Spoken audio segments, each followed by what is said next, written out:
আসসালামু আলাইকুম। তো খেতে আজকে কামলা নিছি তিনটা, মানে মরিচ খেত আমার ভালোই হয়েছে। সেনে মানে এবার করে নিছি এই খেতটা, তো তিনটা এখন তো কামলা যে কী করতেছে আমার এটা আমার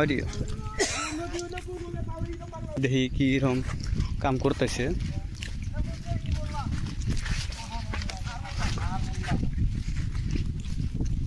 কার খেত নি যাও দাদা? কটার সময় ছিল আজকে হবো না এখানে? খাইবার দিছিল কি? ও না, গরু বানাই দিছে কেবল।